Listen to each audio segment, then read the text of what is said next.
this is Shibina, your mentor. Welcome to How to Make It Easy.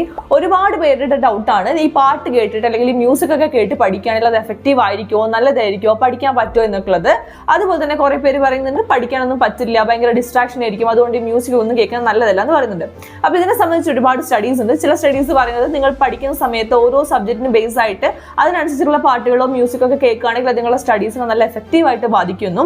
അതല്ല, ചില studies പറയുന്നത് നിങ്ങൾ ഈ പഠിക്കുന്ന സമയത്ത് മ്യൂസിക്കും കാര്യങ്ങളൊക്കെ കേൾക്കുകയാണെങ്കിൽ അത് നിങ്ങൾക്ക് തീരെ എഫക്റ്റീവ് ആയിരിക്കും, നിങ്ങൾക്ക് ഭയങ്കര ഡിസ്ട്രാക്ഷൻ ആയിരിക്കും എന്നും പറയുന്നുണ്ട്. അപ്പൊ ഞാൻ ആദ്യം തന്നെ മ്യൂസിക് കേട്ട് പഠിക്കുന്നവർക്കുള്ളത് പറഞ്ഞുതരാം. നിങ്ങൾ ഈ പാട്ട് കേട്ട് പഠിക്കുന്നവർ മെയിൻ ആയിട്ട് നോക്കേണ്ടത് നിങ്ങൾ പാട്ട്, അതായത് പാട്ടുകളിൽ ലിറിക്സും കാര്യങ്ങളും എന്നുള്ളത് കേൾക്കാതിരിക്കുക. കാരണം അത് ഭയങ്കര ഡിസ്ട്രാക്ഷൻസ് ആയിരിക്കും. നമ്മൾ ഈ പഠിക്കുന്ന സമയത്ത് നമ്മുടെ മൈൻഡും ചിന്തയും കാര്യങ്ങളൊക്കെ അതിലേക്ക് പോകും. നിങ്ങൾക്ക് പഠിക്കുന്ന കാര്യം കറക്റ്റ് ആയിട്ട് ഫോക്കസ് ചെയ്യാൻ വേണ്ടി പറ്റില്ല. അപ്പൊ നിങ്ങൾ എന്താക്കുക, നല്ല BGMസും അതുപോലെ തന്നെ മ്യൂസിക്കുകളും ഉണ്ട്. ഈ മ്യൂസിക്കുകളാണ് നിങ്ങൾ പഠിക്കുന്ന സമയത്ത് കേൾക്കേണ്ടത്. അത് ഏതൊക്കെയാണ് ഓരോ സബ്ജക്റ്റിനും ഞാൻ പറഞ്ഞുതരാം. നിങ്ങൾ ഹിസ്റ്ററി പോലത്തെ സബ്ജക്ട്സുകളൊക്കെയാണ് പഠിക്കുന്നത്, കുറച്ചും കൂടി ചരിത്രപരമായിട്ടുള്ള കാര്യങ്ങളാണ്, തിയറിപരമായിട്ടുള്ള കാര്യങ്ങളൊക്കെയാണ് പഠിക്കുന്നത്. പക്ഷെ നിങ്ങൾക്ക് ഈ പാട്ടും മ്യൂസിക്കൊന്നും കേൾക്കാതെ പഠിക്കാനും പറ്റില്ല എന്നുള്ള ആൾക്കാരാണെങ്കിൽ മൊസാർട്ട് എന്ന് പറഞ്ഞിട്ടുള്ള മ്യൂസിക് ഉണ്ട്. അത് നിങ്ങൾ യൂട്യൂബിൽ പോയിട്ട് നോക്കിയാൽ മതി, മൊസാർട്ട് മ്യൂസിക് എന്ന് നോക്കിയാൽ മതി. കുറച്ചും കൂടി ക്ലാസിക്കൽ ടൈപ്പ് ഓഫ് മ്യൂസിക് ആണ്. ഇതിന് വേണ്ടിയിട്ട് ക്രിയേറ്റ് ചെയ്തിട്ടുള്ള മ്യൂസിക്കും കൂടിയാണ്. നിങ്ങൾ ഈ പഠിക്കുന്ന സമയത്ത് ഇംഗ്ലീഷ് ലിറ്ററേച്ചർ, ഹിസ്റ്ററി അതുപോലത്തെ സാധനങ്ങളൊക്കെ പഠിക്കുമ്പോൾ ഇത്തരത്തിലുള്ള മൊസാർട്ട് മ്യൂസിക് ഒക്കെ കേൾക്കുകയാണെങ്കിൽ അത് നിങ്ങളുടെ എഫിഷ്യൻസി കൂട്ടും എന്നാണ് സ്റ്റഡീസ് പറയുന്നത്. പിന്നെ നിങ്ങൾ മാത്സ്, അരിത്തമെറ്റിക്സ്, നമ്പേഴ്സ് സാധനങ്ങളൊക്കെ ഉള്ള സബ്ജക്ട് പഠിക്കുകയാണെങ്കിൽ, അപ്പൊ നമ്മൾ സ്റ്റാറ്റി ആയിക്കോട്ടെ, അക്കൗണ്ട്സ് ആയിക്കോട്ടെ, മാത്സ് ആയിക്കോട്ടെ, അങ്ങനത്തെ സംഭവങ്ങളൊക്കെ പഠിക്കുന്ന സമയത്ത് നിങ്ങൾ മെയിൻ ആയിട്ട് ട്രോൺ കൈൻഡ് ഓഫ് മ്യൂസിക് ആണ് കേൾക്കേണ്ടത്. ഇത് നമ്മളുടെ നേരത്തെ മൊസാർട്ട് മ്യൂസിക്കിനെക്കാട്ടി വളരെ ഡിഫറെന്റ് ആയിരിക്കും ഈ ട്രോൺ മ്യൂസിക് എന്ന് പറയുന്നത്. ഈ ഓരോ മ്യൂസിക്കും ഈ ഓരോരോ പർപ്പസിന് വേണ്ടി ക്രിയേറ്റ് ചെയ്തതാണ്. അതുകൊണ്ട് തന്നെ നിങ്ങൾ പഠിക്കുന്ന സമയത്ത് ഈ അരിത്തമെറ്റിക് കാര്യങ്ങളൊക്കെ കുറച്ചും കൂടി വേഗം നിങ്ങൾക്ക് മനസ്സിലാക്കാൻ ഇത് സഹായിക്കുന്നതാണ് സ്റ്റഡീസ് പറയുന്നത്. അപ്പൊ നിങ്ങൾ ഹിസ്റ്ററി സബ്ജക്റ്റ് ആണെങ്കിൽ മൊസാർട്ട് മ്യൂസിക്കും, അതുപോലെ തന്നെ മാത്സ്, അരിത്തമെറ്റിക് സബ്ജക്ട്സ് ഒക്കെ ആണെങ്കിൽ ട്രോൺ മ്യൂസിക്കുമാണ് നിങ്ങൾ കേൾക്കേണ്ടത്. ഇനി അതല്ല, നിങ്ങൾ സയൻസ് സബ്ജക്ട് പഠിക്കുകയാണെങ്കിൽ ഫിസിക്സ് ആയിക്കോട്ടെ, കെമിസ്ട്രി ആയിക്കോട്ടെ തുടങ്ങിയിട്ടുള്ള സയൻസ് സബ്ജക്റ്റ് ആണ് നിങ്ങൾ പഠിക്കുന്നതെങ്കിൽ അത് നമുക്ക് കുറച്ചും കൂടി ഡീപ്പ് ആയിട്ടുള്ള മ്യൂസിക് ആവശ്യമാണ്.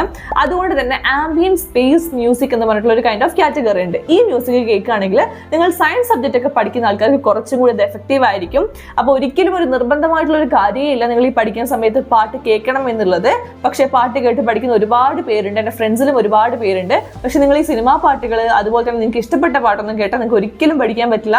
നമ്മൾ ആ പാട്ടിൽ ഇങ്ങനെ ലയിച്ചിരിക്കും. ഒരു പാട്ട് കഴിയുമ്പോൾ അടുത്ത പാട്ട്, ഒരു പാട്ട് കഴിയുമ്പോൾ അടുത്ത പാട്ട് എന്ന് പറഞ്ഞിട്ട് ഇങ്ങനെ മാറ്റിക്കൊണ്ടേയിരിക്കും. അതുകൊണ്ട് ഞാൻ ഈ പറഞ്ഞ പാട്ടുകളൊക്കെ നിങ്ങൾ ട്രൈ ചെയ്യുക. അത് പാട്ടുകളെല്ലാം മ്യൂസിക്സ് ആണ്, ഓരോ പർപ്പസിന് വേണ്ടി ക്രിയേറ്റ് ചെയ്തിട്ടുള്ള മ്യൂസിക്സ് ആണ്.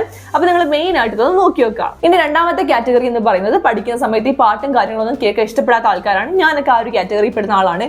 എനിക്ക് ഈ പഠിക്കുന്ന സമയത്ത് ഒരുപാട് സൗണ്ടുകൾ, കാര്യങ്ങൾ, അപ്പുറത്തേക്ക് കുട്ടികളുടെ ശബ്ദമോ അല്ലെങ്കിൽ വീട്ടിൽ ആരെങ്കിലും ശബ്ദമൊക്കെ കേൾക്കുമ്പോൾ എനിക്കിങ്ങനെ ദേഷ്യം പിടിക്കും. ഞാനിങ്ങനെ പഠിച്ചുകൊണ്ടിരിക്കുന്ന കോൺസെൻട്രേഷനും കാര്യങ്ങളൊക്കെ അവിടെ കട്ടാകുന്ന പോലെയാണ് എനിക്ക് തോന്നിയിട്ടുള്ളത്. അതുകൊണ്ട് ഞാൻ പഠിക്കുന്ന സമയത്ത് ഇങ്ങനെ പാട്ട് കേൾക്കാനോ അല്ലെങ്കിൽ അങ്ങനത്തെ ഒരു ശീലങ്ങൾ എനിക്കില്ല. അതുകൊണ്ട് തന്നെ യാതൊരു നിർബന്ധമായിട്ടുള്ള ഒരു കാര്യമില്ല, ഞാൻ വീണ്ടും പറയാൻ, നിർബന്ധമായിട്ടുള്ള ഒരു കാര്യമില്ല പഠിക്കുമ്പോൾ പാട്ട് കേൾക്കണം എന്നുള്ളത്.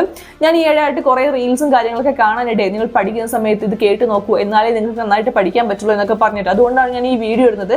സോ കുട്ടികൾ ഒരുപാട് കൺഫ്യൂസ്ഡ് ആണ്, ഇത് വേണോ വേണ്ടേ എന്നുള്ളത്. അതുകൊണ്ടാണ് ഞാൻ പറയുന്നത്, ഒരു നിർബന്ധവും ഇല്ല. നിങ്ങൾക്ക് ഏതാണോ നല്ല മെത്തേഡ് അത് നോക്കി മാത്രം പഠിക്കുക. അപ്പൊ പാട്ട് കേൾക്കാൻ ഇഷ്ടമുള്ളവർ അതൊക്കെ കേൾക്കുക. ഇതില്ലെങ്കിൽ നിങ്ങൾ കംപ്ലീറ്റ്ലി ഇറ്റ്സ് ഫൈൻ. നിങ്ങൾ സൈലന്റ് ആയിട്ടുള്ള സ്ഥലത്ത് പോവുക, നിങ്ങൾ ഉറക്കെ വായിക്കുക, നിങ്ങളുടെ സൗണ്ട് നിങ്ങൾ തന്നെ കേൾക്കുന്ന രീതിയിൽ നന്നായിട്ട് ഉറക്കെ വായിച്ചിട്ട് നിങ്ങൾ പഠിക്കുക. പിന്നെ നിങ്ങൾക്ക് പാട്ട് കേൾക്കണം നിർബന്ധമാണെങ്കിൽ പഠിക്കുന്ന സമയത്ത് ഒരു 10-15 മിനിറ്റ് സ്റ്റഡി ബ്രേക്ക് കൊടുക്കുമ്പോൾ ആ സമയത്ത് നല്ല നല്ല പാട്ടുകളും കാര്യങ്ങളൊക്കെ കേൾക്കാൻ വേണ്ടി ശ്രമിക്കുക. സോ ഈ ഒരു ഡൗട്ട് നിങ്ങൾക്ക് ക്ലിയർ ആയെന്ന് എനിക്ക് തോന്നുന്നു. പക്ഷെ ഞാനൊക്കെ ഉണ്ടല്ലോ, എഴുതുന്ന സമയത്ത് പാട്ട് നന്നായിട്ട് കേൾക്കുന്ന ആളാണ്. പഠിക്കുന്ന സമയത്ത് പാട്ട് ഇഷ്ടമില്ലെങ്കിലും എന്തെങ്കിലും എഴുതുന്ന സമയത്ത് ഞാൻ പാട്ട് കേൾക്കും. അതിനൊരു പ്രശ്നവും ഇല്ല കേട്ടോ. ആ സമയത്ത് നിങ്ങൾക്ക് ഇഷ്ടപ്പെട്ട പാട്ട് കേൾക്കാം. അപ്പം നമ്മളുടെ മെയിൻ ആയിട്ടുള്ള ഉദ്ദേശം എഴുതി തീരണം എന്നേ ഉള്ളൂ. അപ്പം എഴുതുന്ന സമയത്ത് നിങ്ങൾ പാട്ട് കേട്ടോളൂ. അല്ലെങ്കിൽ പഠിക്കുന്ന സമയത്ത് നിർബന്ധമില്ല. പാട്ട് കേൾക്കുന്ന ആൾക്കാരാണെങ്കിൽ ഞാൻ പറഞ്ഞിട്ടുള്ള മൊസാർട്ട്, അതുപോലെ തന്നെ ട്രോണ്, ആംബിയന്റ് സ്പേസ് മ്യൂസിക് തുടങ്ങിയിട്ടുള്ള കാര്യങ്ങളൊക്കെ നിങ്ങൾ കേൾക്കാൻ വേണ്ടിയിട്ട് ശ്രമിക്കുക.